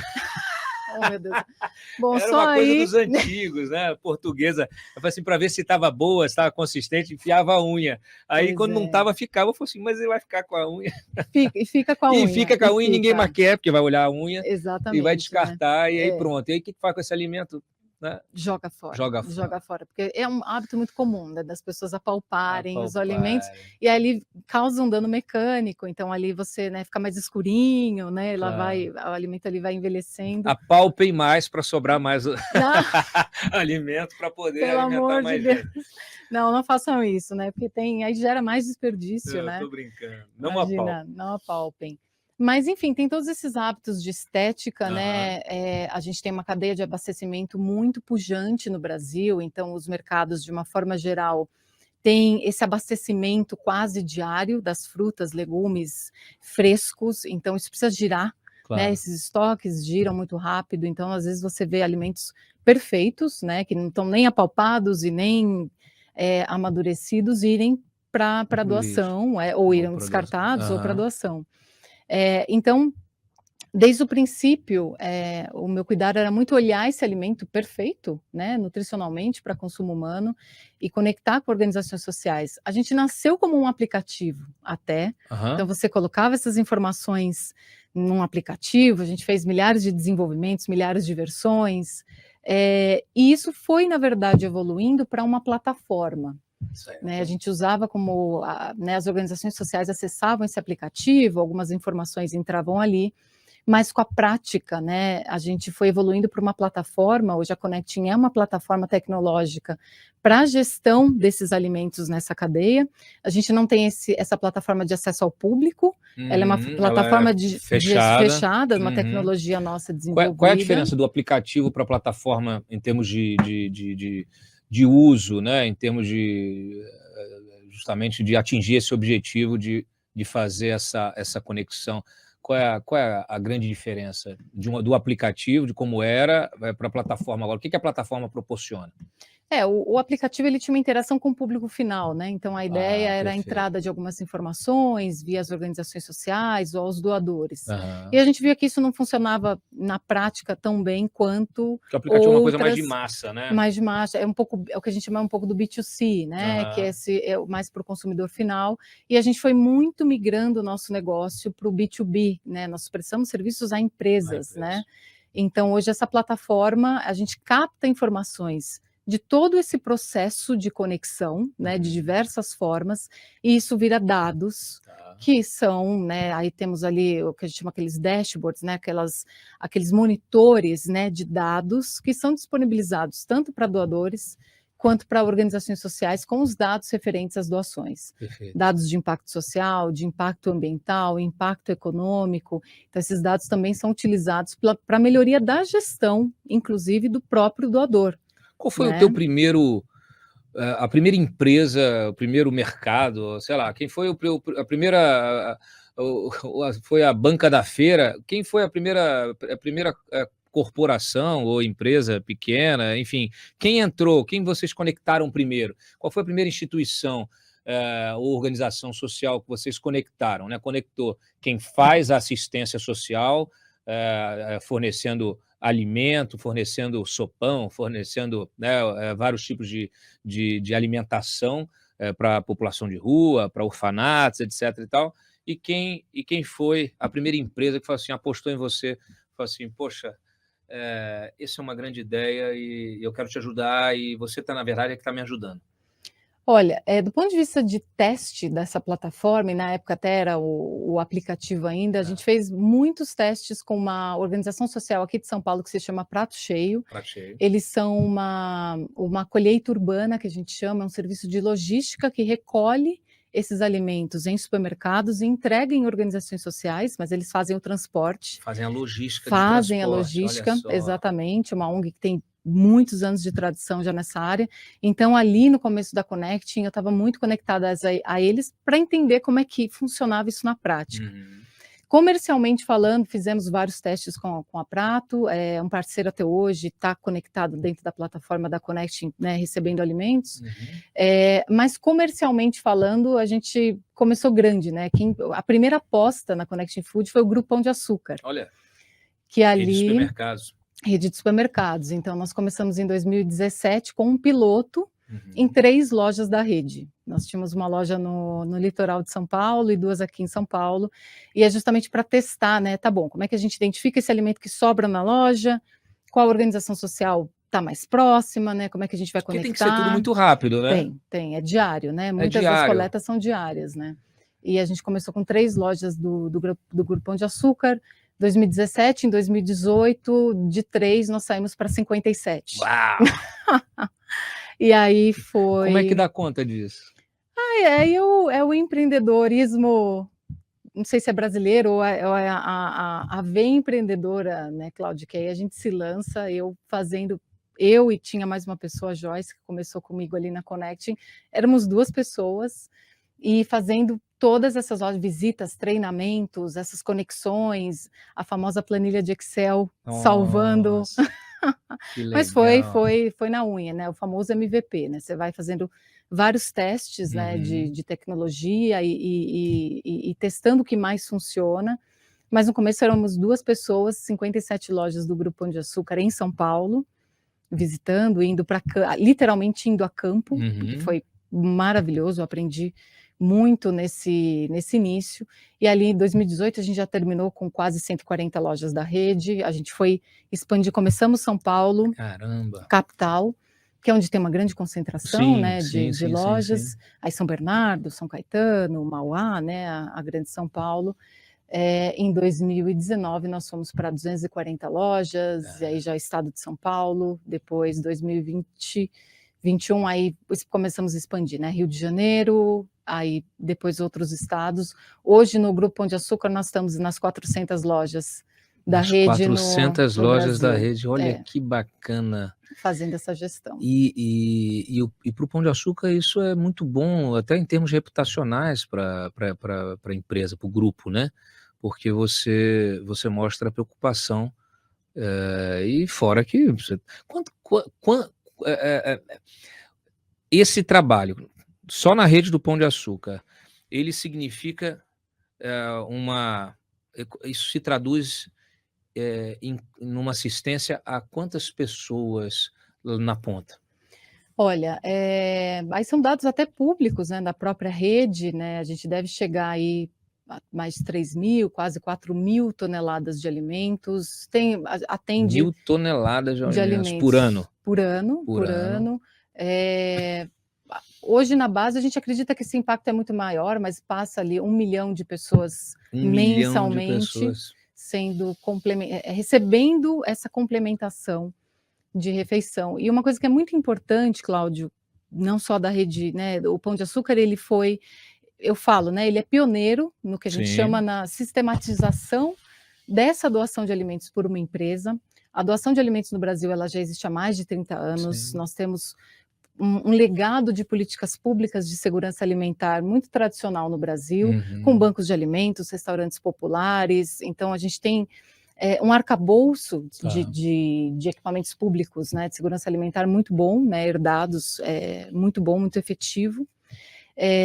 Porém, a iniciativa privada não tinha entrado tão forte, de uma forma tão estruturada. Ela sempre aconteceu. Sim. Se você Pontualmente. perguntar pontualmente, algumas redes sempre doam, mas uma coisa ali, para onde vai o alimento, não sei bem como, então uma coisa não tão organizada, e o Pão de Açúcar foi a primeira rede de varejo brasileira que apostou nessa sistematização, nessa organização. Que legal. Né, trazendo a tecnologia, trazendo a inovação social para dentro, né, da área, no caso do Instituto Pão de Açúcar, a gente começou via Instituto, então é um modelo pioneiro a ser, né, inspirado e utilizado por outras grandes redes, né, que precisam fazer isso de uma forma segura. Claro. Né, a responsabilidade imagina. envolvida é muito grande. Se tem uma contaminação, alguma coisa, depois aquilo tem um efeito negativo. E agrega muito a marca, né, porque você passa a ter dados acurados, né, e verdadeiros, né, digamos assim, não só estimativas, digamos, né, relacionadas à sua política de impacto social.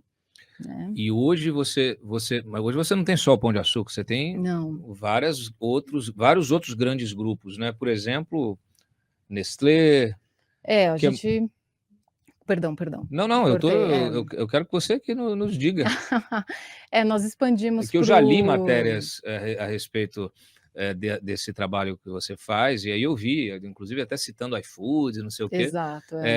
Hoje, quem são as grandes empresas, os grandes grupos que estão estão usando a plataforma de vocês para esse trabalho?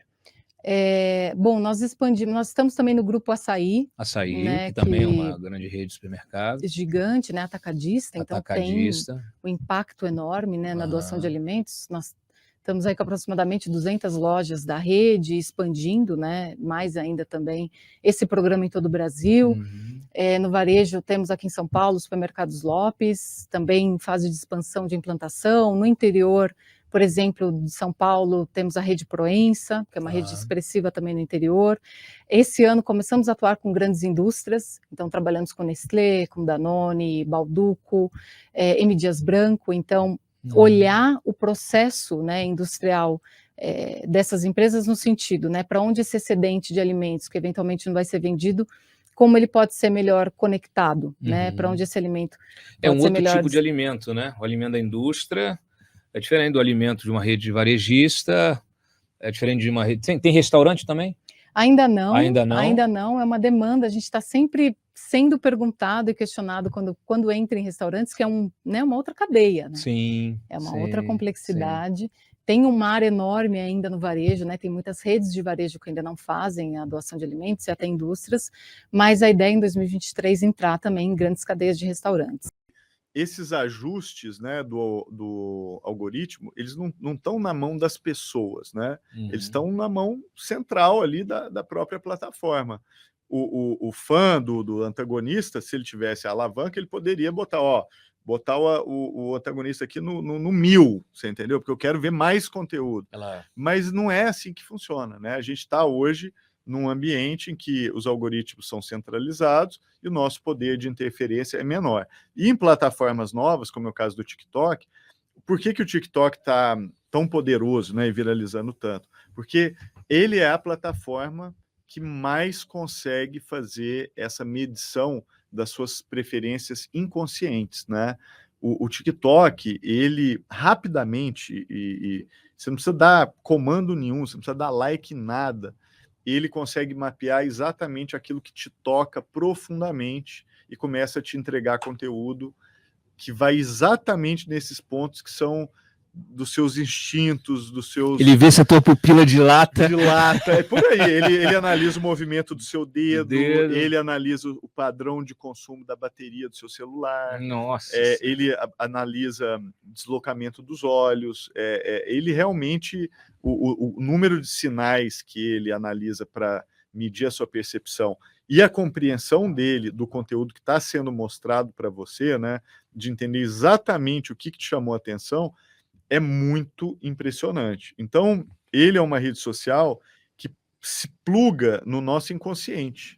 Tanto que não adianta você ir no TikTok, aquilo que eu te falei, dar like, 100 mil likes em conteúdos educacionais. Fala, não, eu quero ver só o canal Futura, quero ver o canal do Ronaldo, quero ver o Expresso Futuro aqui e tal.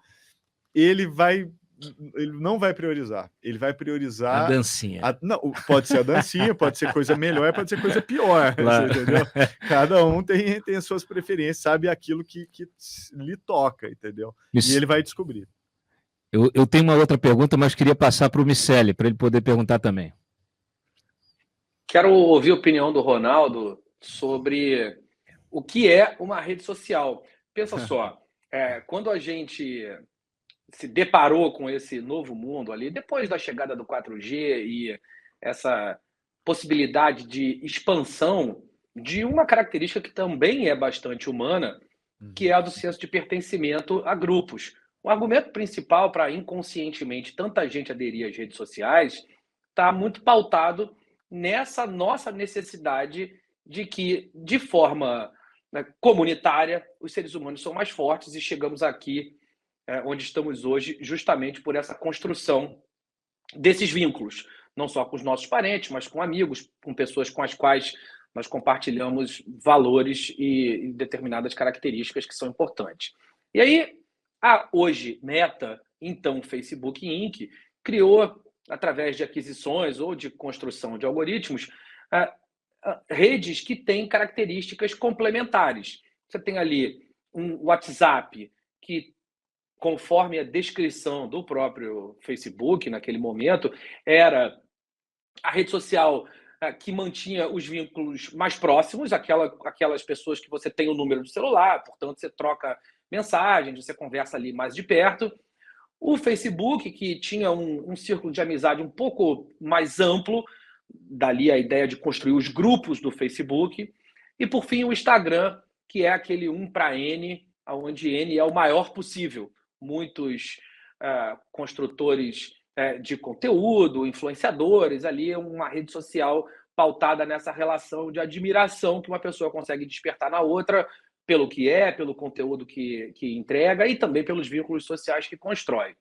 Quando a gente tem um TikTok que distribui, conforme análises biométricas, a natureza do conteúdo que você normalmente consome, elementos que são mais quantitativos, a gente está numa rede social ainda ou a gente está num broadcast mais inteligente do que era a nossa TV?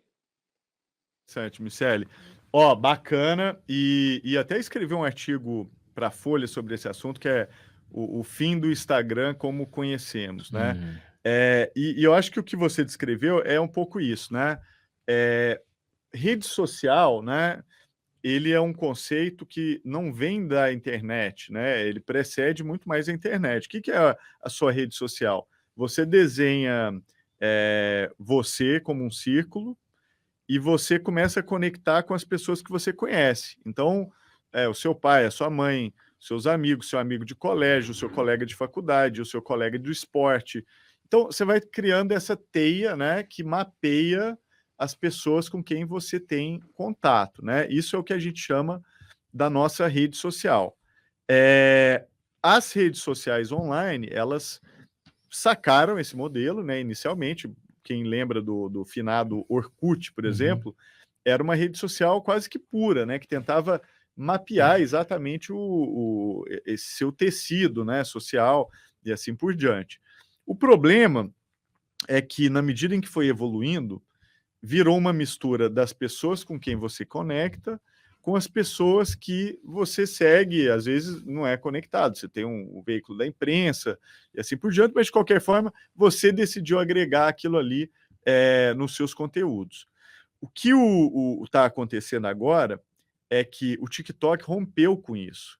Ele não entrega o conteúdo mais para você com base em quem você segue, né? A premissa até agora era: o conteúdo que mais me interessa é o conteúdo das pessoas que estão próximas a mim. Então, eu quero acompanhar as pessoas que eu sigo. Então, eu vou seguir o Cláudio, eu vou seguir o Miceli, eu vou seguir o MIT Tech Review e assim por diante. Por quê? Porque aquilo é o que eu decidi acompanhar, porque aquilo me toca, aquilo me interessa e assim por diante.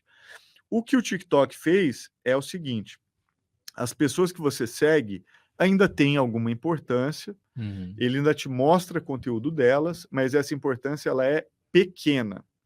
Porque uma vez que o TikTok consegue captar exatamente o que você quer ver, aquela sua preferência profunda, intuitiva, ele vai buscar o que te mostrar não nas pessoas que você segue, ele vai buscar o que te mostrar no mundo inteiro. Ele vai mapear a rede dele inteira e vai falar assim: esse conteúdo aqui feito na Coreia é exatamente o que o Ronaldo quer ver agora. Ele vai puxar aquele conteúdo e vai colocar na minha frente. Se eu responder, ele vai confirmar aquela minha preferência. Se eu falar, não, isso aqui eu não quero, ele vai buscar outra coisa. E vai ficar me testando até achar exatamente o que eu quero ver. Então, qual é o efeito que isso traz? Primeiro, a importância das pessoas reais, né, que você optou por seguir, ela cai brutalmente, né? Então, é como se você trocasse o seu círculo social online, né, a sua vida comunitária, por algo abstrato que está intimamente ligado ao que você quer ver, mas que pode estar sendo produzido em qualquer lugar. Em outras palavras, isso aumenta a sensação de perda de comunidade, a sensação de você pertencer a um grupo, e isso acaba atomizando as pessoas ainda mais. Elas vão ficar cada vez mais sozinhas, e não só sozinhas, desconectadas do círculo social próximo.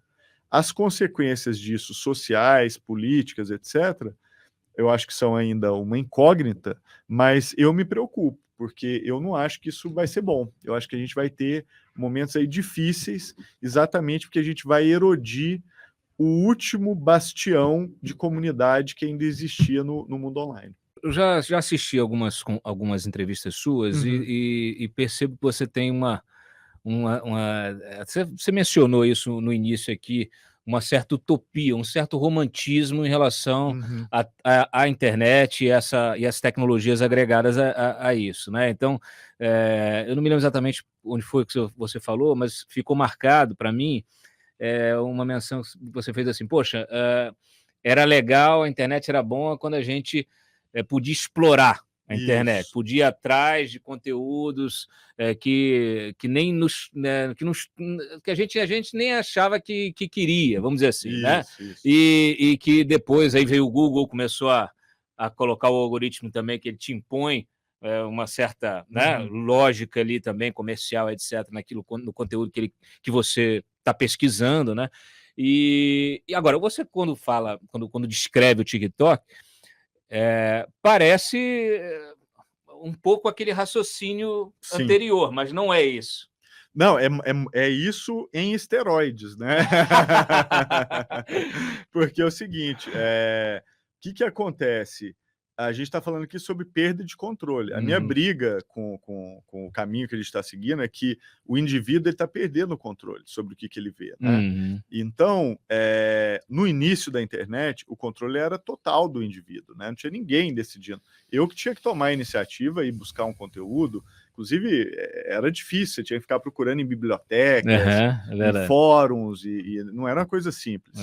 Depois você começou a ter alguns buscadores, antes do Google, Alta Vista e outros, e aí veio o Google e com um modelo brilhante, né, de relevância, em que ele passou a entender como relevantes os conteúdos na medida em que os links apontavam para um determinado conteúdo. Então, quanto mais links para uma página, ele supunha que aquela página era mais importante. Então, isso mudou tudo, né, porque ele criou uma hierarquia no conteúdo com base em relevância, né?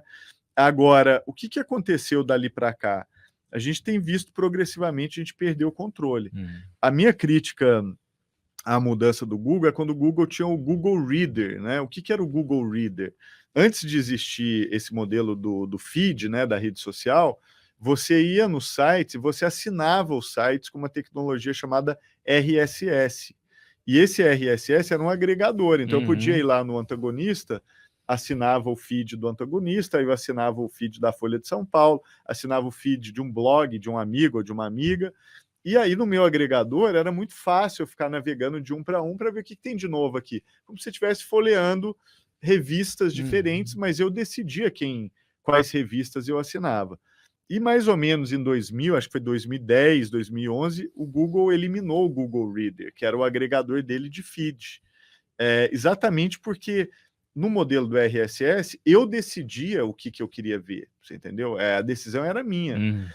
E a partir desses momentos, a forma como o que aparece para você surge, não é mais a decisão sua, é a decisão do algoritmo.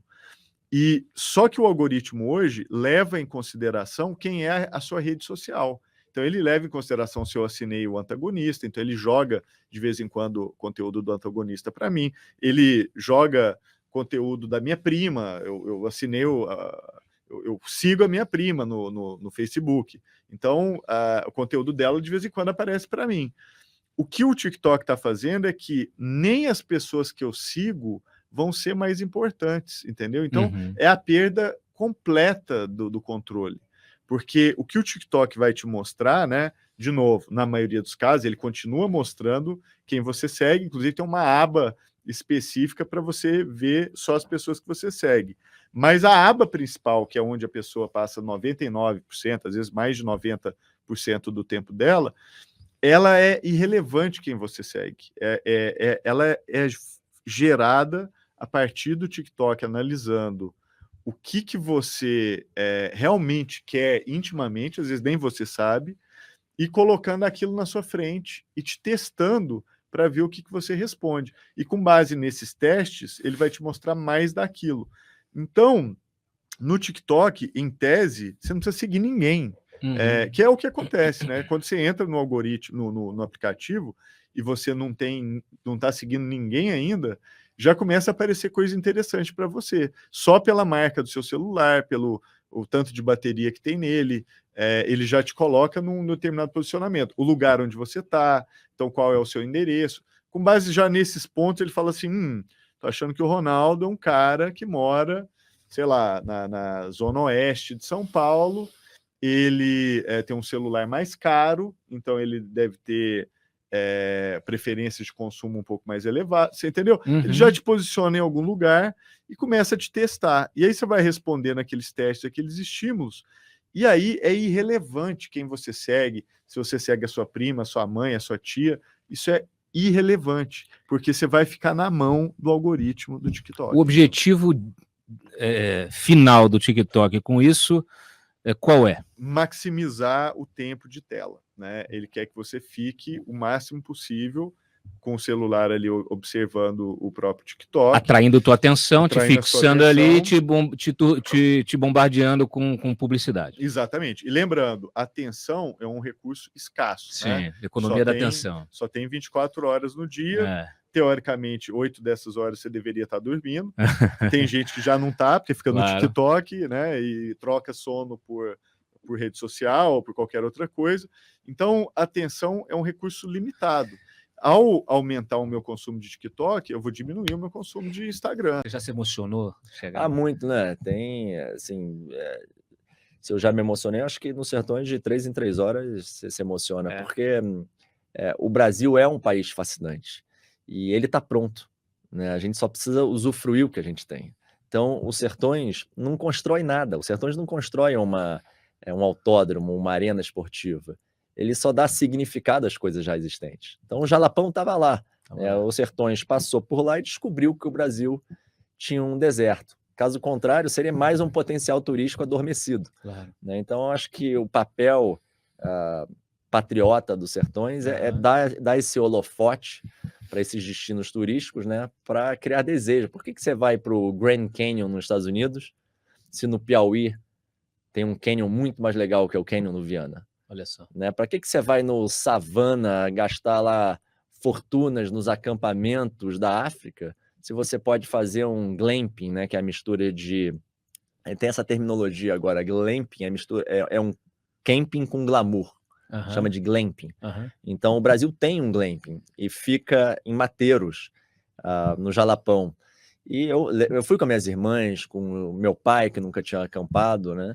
Então eu acho que eventos como esse torna a gente mais orgulhoso do que a gente tem. É engraçado, né? Eu quero retomar com os teus 5 eixos aí, mas quando você menciona essa coisa desse turismo, né, que se faz, vamos para a África, vamos não sei o quê, tal, é porque a gente ainda tem aquela cabeça de colonizado, né?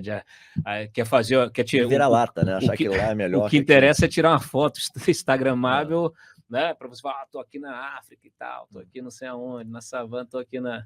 E o Brasil tem isso tudo. Tem isso tudo, né? Tem isso tudo. E agora, né, que a gente fez essa edição passando pelas 5 regiões, é ainda mais emocionante, né, Cláudio? Porque a gente convida alguns. Aliás, eu gostaria que você participasse de UTV, eu sei que você gosta. Opa, meu sonho. Seria muito legal. Meu sonho. Você fazer uma etapa. Tá registrado o convite aqui, hein? Você precisa ir. Nem que seja um diazinho. Eu vou na próxima edição, tô dentro, hein?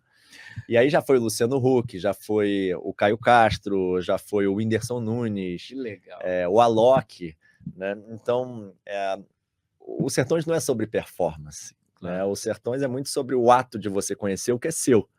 Né? Então, se você acha muito, assim, sair de Foz do Iguaçu, né, no Paraná, e até o Pará de carro, né, você imagina fazer isso por trilha. Né? Então, foi o que a gente fez. Então, é uma operação militar. Olha só. Então, são 500, 600 quilômetros por dia.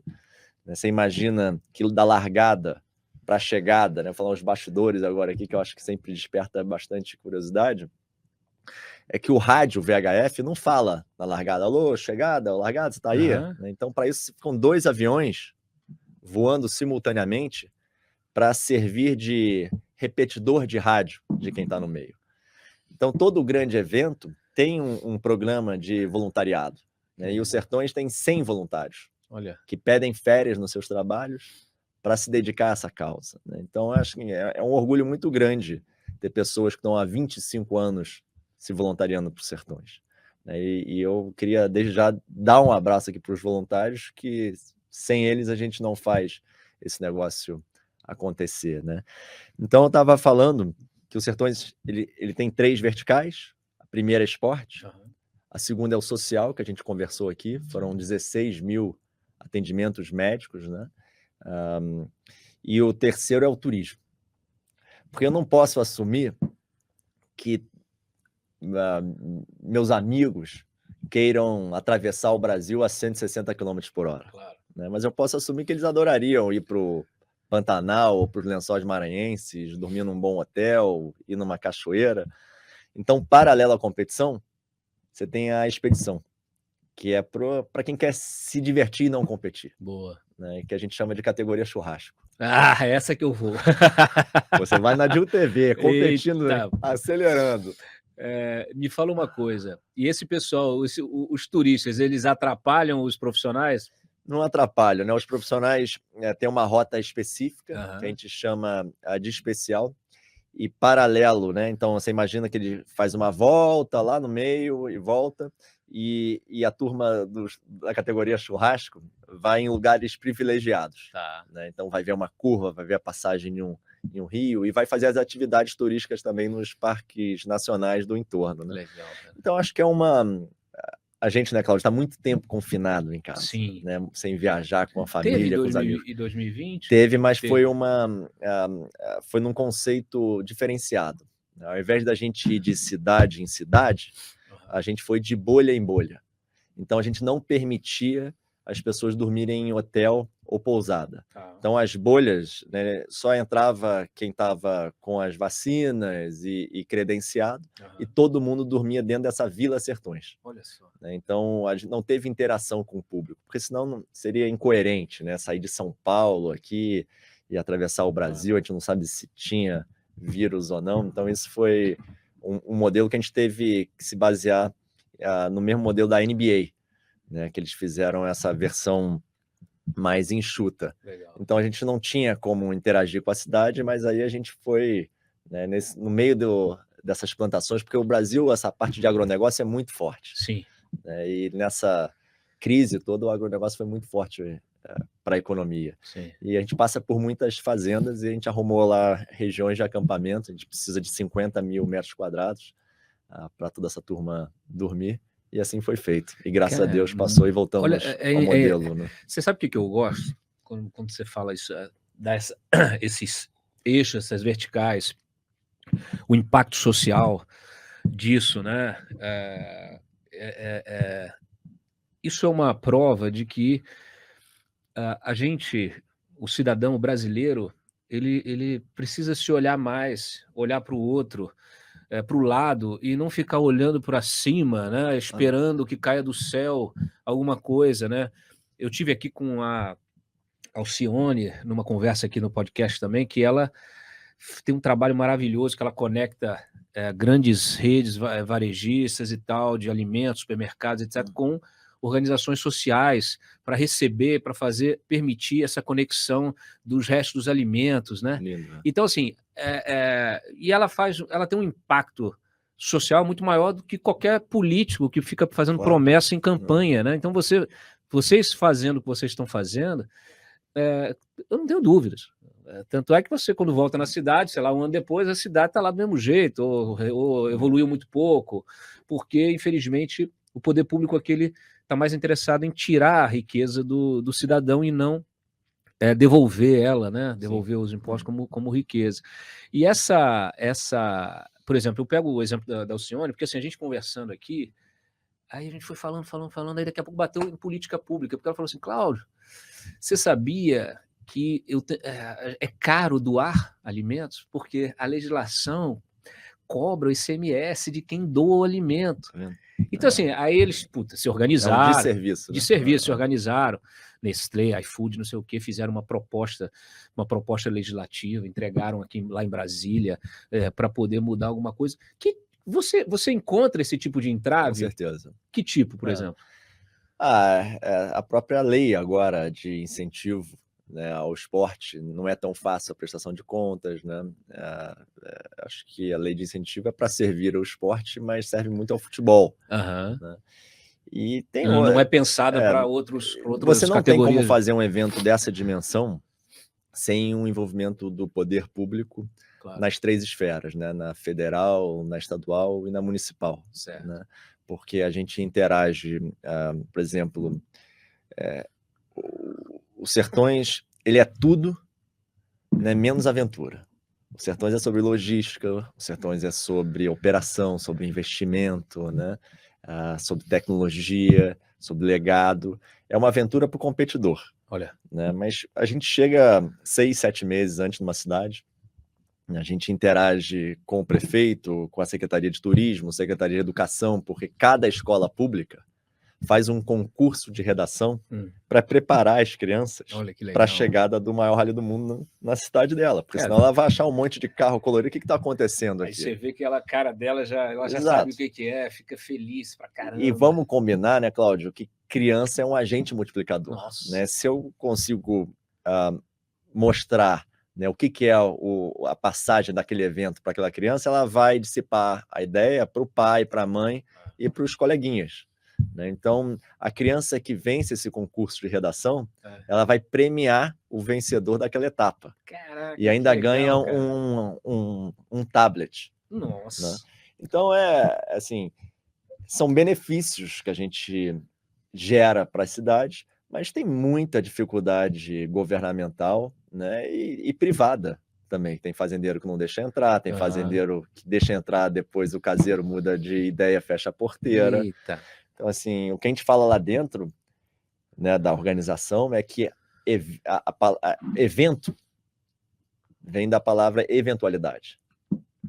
Né? Então, a única certeza que a gente tem aqui é que fatos não planejáveis vão acontecer. Né? Já confundiram vocês com o MST? Chegar lá na fazenda, começa a montar. Danada, né? Então, assim, é capacidade de resposta, né? O sucesso dos Sertões está no time, nas pessoas que são todos nós que trabalhamos nos Sertões achamos que estamos servindo ao Brasil. Claro. Né? E é algo assim que dá bastante significado e propósito para a nossa vida, mas os bastidores são muito complicados.